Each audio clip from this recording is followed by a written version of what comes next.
Bali, umiikot po sa buong Pilipinas. Ako po si LG Matunding. Umiikot ka sa buong Pilipinas! Layunin mo ulit, ito ay para makatulong sa iyong lola Opo, ito po. na nabiktima ng sariling pang-abuso sa kapwa niya kapamilya. Opo, Bakit? anak. Binenta po nila yung bahay na binigay sa kanya ng government po. Anong bibenta mo?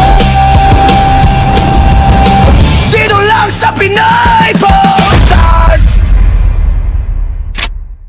Nakaano to? Nagulat siya. Nakaano? Saan mo nakuha yan? Bali, umiikot po sa buong Pilipinas. Ako po si LG Matunding. Umiikot ka sa buong Pilipinas! Bakit? Para po ito sa aking lola po na naging biktima ng isang pang-aabuso ng sariling pamilya. So bilang apo, binubuhis ko po yung buhay ko. Wait. Ito lang, medyo hindi ko siya... Ano pangalan mo ulit? LG Matunding po. Dahil ba't kasama po ito? Kinahala ko si Boss Idol to. Kita mo yung tsura ito, nakakain. Guardian siya, Isang kasi saksi po. kinakabahan siya. Isang saksi sa aking paglalakbay po. Sumasama niya sa'yo? Bali, sinaksihan niya po yung paglalakbay ko mula na nagsimula po ako sa Bukidnon, Mindanao po. Nagsimula, sinamahan ka na niya? Sinusubaybayan na po niya ako yung Sa biyahe ko social po. media, kasi may page din siya. Pinopost na po. Sikat kasi Pilipinas, Sikat Sikat Pilipinas Bukidnon. po yung kilala po. Sikat Pilipinas, Opo. Sikat Bukidnon. Yes, kasi nagsimula siya sa Bukidnon. So, ano ginagawa mo, literal? Umiikot daw sa buong Pilipinas using pedicab po, bike with sidecar po. Pedicab? Yes po, ito Yes, po yung yan, picture yan, po. yan. Ito. So, eto.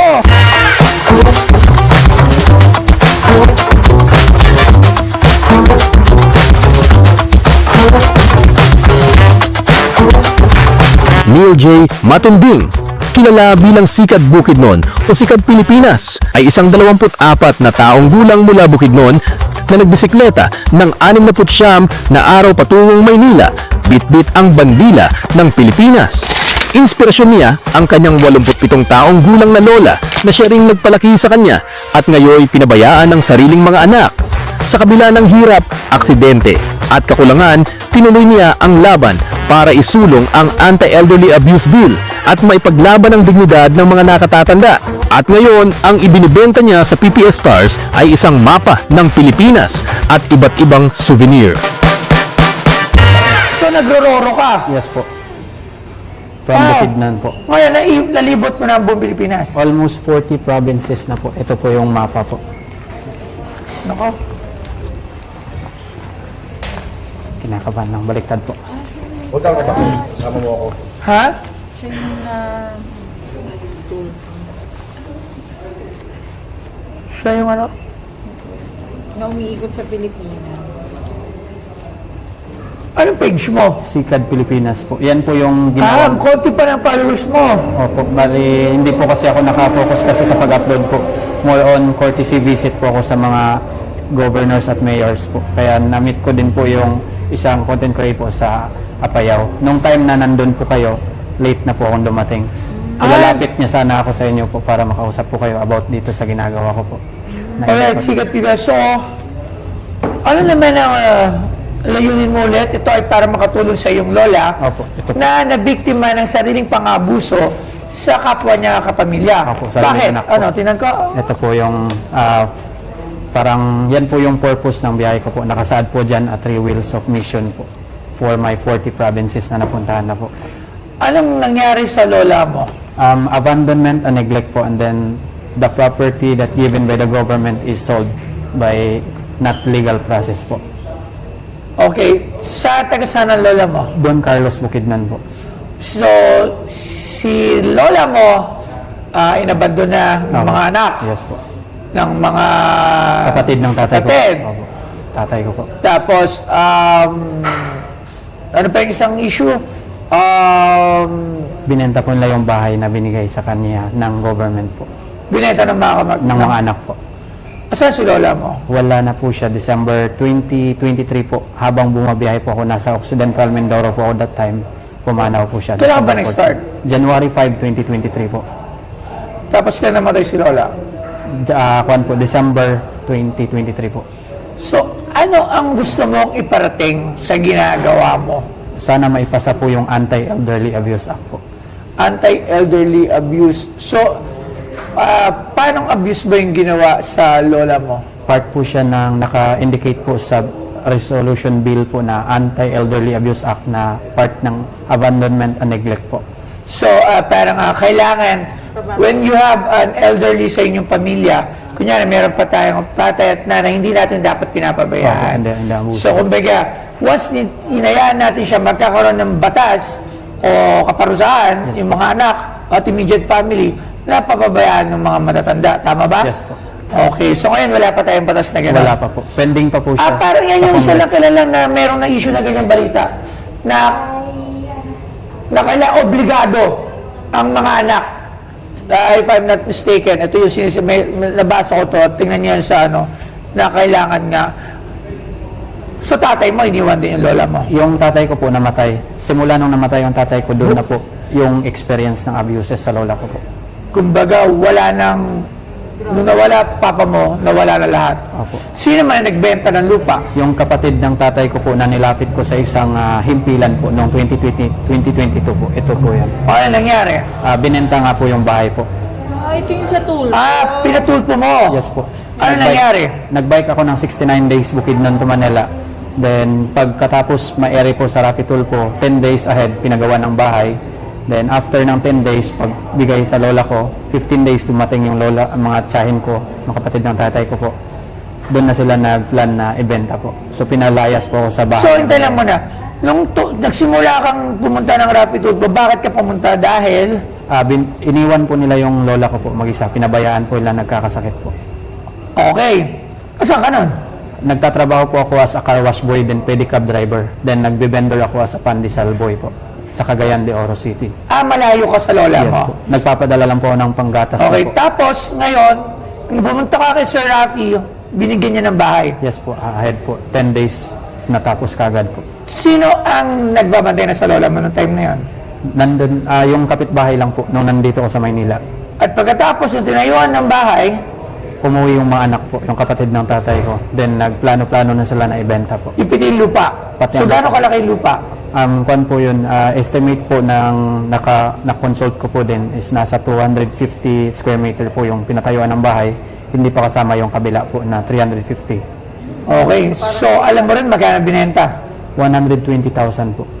Mura. Puto talaga. Kasama na yung bahay na binigay po. Mura. Ano yung tsura? Meron kang picture ng bahay? Wala na po. Kasi na-take down po yung account ko, na-report din po ng mga tsahin ko po. 600 divided. Wow. Nakakalungkot naman na may mga ganong pangyayari. Na, alam mo, isa yan sa maraming sitwasyon dito sa Pilipinas na mga magkakadugo, nagiging nag-aaway-away dahil sa lupa, dahil sa probinsya, walang kapatid-kapatid, walang kamag-anak, pagdating sa pera. Pera, lupa kasi pera yan eh. Kaya anong ginagawa mo dito sa akin? Bali, meron po akong mga koleksyon sa biyahe ko. Isa na po ito. Katibayan sa aking biyahe. Kasama po yung aking bisikleta at yung mga damit na permado ng mga... Ibibenta mo rin yung bisikleta mo? Yung bisikleta po, ang advice sa akin for donation, kasama na po ito. Pero yung mga item na may perma, ito lang daw yung may presyo para i-claim doon sa bahay na binenta daw po, para tirahan ko po. Kasi wala na po akong tinitirahan dito po ngayon. Nakikitira lang po ako sa Makati din sa tulong po nila ni Boss Idol. Kaya nakakapag-extra po ako. So gusto mo makuha yung bahay? Yan na lang po kasi yung last will na binanggit ng lola ko na kung mamatay siya, doon siya ilibing sa bahay na pinatayo ni Tulfo po. Kung sakali man. Okay, napakahirap niyan. Napakahirap Napakahirap. kasi siya ng Bukidnon. Ngayon, yung bisikleta niya, boss, is Kinakalawang. hindi na niya dadalhin kasi tapos na yung kanyang Mismo. Diyan ba yung bisikleta Yes yan? po, nandyan po sa Sa labas? Yes. Tingnan nga natin yan, tingnan nga natin yan. So, tingnan nga natin na sila sinasabi. Huwag na. Ito. Opo. Wow. Dito ka tumira. Bali, nung hindi pa po maraming karga, dito ako natutulog. Then, nung napuno na po siya, kuha na po. Itong bubong, bago lang po itong gawa sa Baguio. Matanggal-tanggal po yan po. Pedicab po siya as in ginagamit sa pangangalakal po.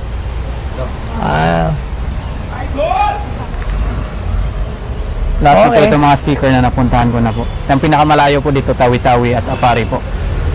Tawi-tawi ito, pare. Bali, Alright. itong mga tarpaulin po, mga support na po Pinaprint ito. mo? Hindi po ako nag-print po. Ng mga tourism, then also yung mga printing services na connected sa LGUs po. Sila po yung nagpiprint nito at nire-receive ko na lang po.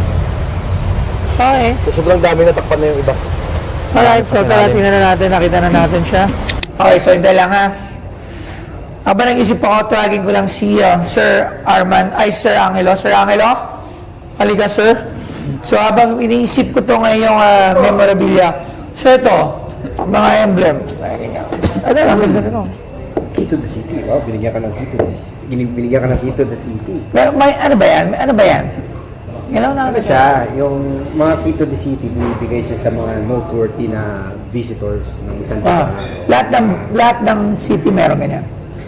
Ano yan, symbolic yan. So, hindi lahat ng city nag-i-issue. Pero, siyempre, pag yung city, dinisaydang ka na bigyan ng key to the city, sabihin, welcome ka dito sa ciudad na Baka naman yung mga meron naman dyan. Lagi nyo na, welcome ako sa inyo. Wala pa ako natatanggap na key of the city. Ano ba kayo? Ay! Bangon! Kilos ha! Hindi, joke lang. O, yan. Gusto ko matanggap nito ha? O ha? Nasusunod natin naman natin yan. Key of the city. Okay. So, ito, Hindi naman. seal ng City of Lapu-Lapu, no? Na, siyempre, binigay din siguro sa kanya bilang pagkilala. Token of appreciation. Effort sa kanyang pinagagawa bilang bisita rin ng siyudad ng Lapu-Lapu. Yun. So, very specific sa kanya to, lalo itong Key to the City. Ilan lang talaga nabibigyan ito Ng key of the city. ng Key to the O, City. ilan lang daw ha? Mga mayor ha? Yan. So, actually, wala siyang value dapat na ina-assign eh. Kasi nga, very personal sa kanya, particular sa kanya. Pero dahil at the same time, collectible din siya. So, pwede ko itong dalhin sa Baguio kay Mayor Magalong. Dala ko ito. Kunyari, ako nabigyan. Hindi. Kunyari, makapakulong pa tayo ni Mayor Magalong. Hi, Mayor! Alright. Yan. Meron sa collectible. Collectible din talaga siya dahil bibihira lang yung Kasi ano. magkano? And then, naka-attach din sa kanya bilang doon sa efforts niya, memorabilia niya, no? So, I would say, doon sa dalawa, no? Mga between 5 to 10K. Yung considering na, ano siya, ayan, siguro pag binenta mo siya or display mo, ganito. Nakaganyan pa. Ganyan. No? Although, ano yan, siyempre, opinion ko yun, and yun yung kung ako yung bibili. Pero kung sa inyo, baka mas mataas o mas baba, ewan ko. Basta yun yung, yun yung sa tingin ko. Alright, maraming salamat sa Sige. lahat. Thank you very Thank you. much. Okay, pero problema ko sa yung bike mo. Saan ko siya ilalagay? Pag iniwan mo siya dito. Problema din niya kasi uuwi siya Bukidnon, wala din siya paglalagyan. Yan ay payo sa kanya ng staff ni Tulpo is dali mo kay Postoyo, baka ma-preserve niya kasi masisira lang din. Sayang yung alaala. Bilang pag-alala sa Okay, ako the best price para sa lahat ng itong alala mo. Kasama na itong... Nag-usap kami ni Loves. Bibigyan kanya ng 5,000. 5,000 sa akin. Tapos 10,000 dito. 20,000 pesos. That's the farthest that we can go. Pwede mo rin iuwi yung sidecar. Hindi namin yun. Kumbaga, kung merong iba pang gustong bumili noon, try mo ibenta. Okay lang. So, siguro ako, kunin ko lang ito para may katibayan lang ito. Tsaka para makita ka dito, sino ba to? Kanino ba to galing? Diba? So, parang pag tinanong lang dito. Pero, yung iba, pwede mong iuwi yung sidecar. Baka may bumili pa ng iba or kung ano man. Pero kami, Ito, magkano mo siya? Bali, 10. hindi, dito, 10,000. Bigyan na natin ito, hindi natin tatawaran. Ako bigyan kita personal. Tapos bibigyan niya 5,000, bibigyan kita ng 5,000 for your effort para sa pagmamahal mo sa lola mo, kahit wala na siya. Pero ngayon, ang sinasabi ko sa'yo, napakahirap na magiging laban mo. Hindi biro yung sinasabi mo na kahit may 120,000 ka, baka hindi na nibigay sa'yo yung lupa. Hindi, sa tingin ko. kinonsult na din namin sa Bukidnon po. Ang advice lang nila, kung willingness lang daw po, yung bike daw talaga is pwede daw siya sana ipalit sa lupa. Kaso hindi na nga po siya tatanggapin ng Bukidnon kasi yun nga, medyo na din kalawang na. So habang nandito ay hinahanapan ko po ng paraan sana po. Kung pwede dito lang siya may preserve sana po. Pupunta ka ba ng Bukidnon na uwi ka na? Uuwi sana ako po kung maiwan yung bike tapos i-claim po yung lupa. Gagawa ng agreement po na hindi na mangingialam yung anak. Tapos yung mayor namin, gagawa din sila ng resolution na hindi na makakapakialam yung mga anak sa lupa na ibigay po sa matanda. Pero, wala ka rin karapatan sa lupa ng lola mo. In the part, Legality kasi alam mo, the immediate family of your grandmother will be her daughter or her son or mga anak. Hindi sapo. Unless there's a statement, written statement na talaga sa iyong pinapamana or last will statement na sa iyo pinapamana ang lupa na yun. Pero if wala ang makuha mo doon yung parte ng tatay mo. Yan po, yung sa lupa na tinerikan po ng bahay. O, ilan kayo magkakapatid? Ako po yung panganay na apo ng lola. So, hindi lang di siya sa'yo mapupunta. It's a very long process. Alam mo, ang land dispute, sobrang daming ganyan. Lalo sa probinsya, ang daming pagtatalo ng ganyan. Sobrang habang proseso niyan. And I wish you all the luck and best kung paano masosolusyonan yan. Hindi ko kayang masolusyonan yan at hindi ko alam paano kita matutulungan sa parte na yan. Pero ako, kaya kitang bigyan ng 5,000 on my own packet, 5,000 kalabs, and 10,000 dito sa item na binibenta mo. With your sidecar, if you have a buyer, pwede mong ibenta. If not, pwede mo siyang iwan dito. So, kung tatanggapin mo yung offer ko, yun lang talaga yung kaya ko.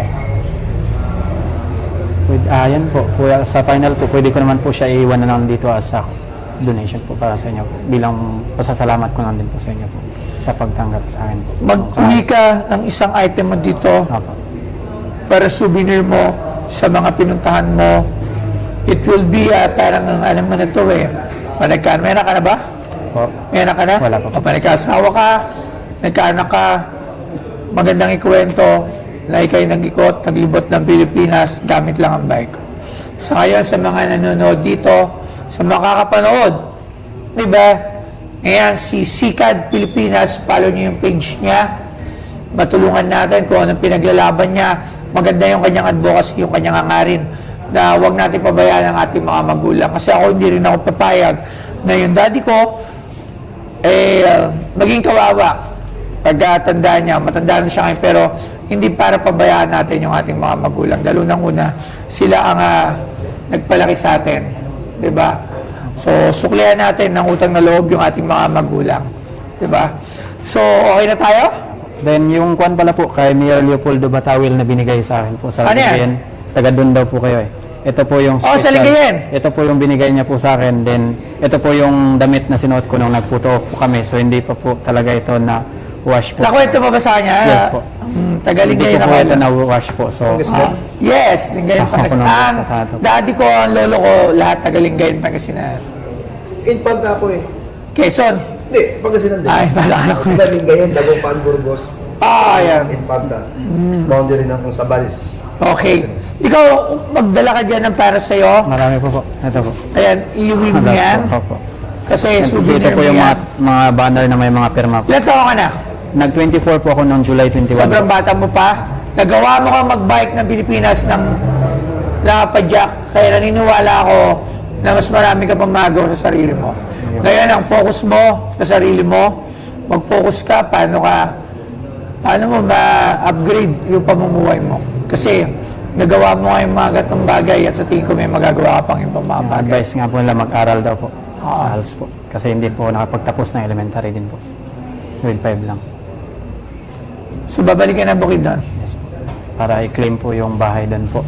Then gagawa ng agreement daw po. Kasi doon daw po ako titira. Yun naman din po yung willingness na matyahin po na gagawa ng agreement na hindi na sila mangyayari. Baltaan mo, pag nasa bukid doon ka, punta ka na doon. Thank you po. Boss Idol, Thank you. maraming salamat. Thank you very much. Sige, magkita-kits tayo. Message yung number natin. Isang karangalan po na makapunta dito sa PP Star po. Maraming salamat po at ako po si Sikad Pilipinas ang nag-iikot sa buong Pilipinas po at isang malaking karangalan po ito na maka-experience at makapasok dito. Maraming salamat po Boss Toyo at kay Ma'am Love. Thank you very much po sa inyong pagmamahal at suporta sa aking naiwang memorabilia dito sa inyong museum po. Thank you very much po.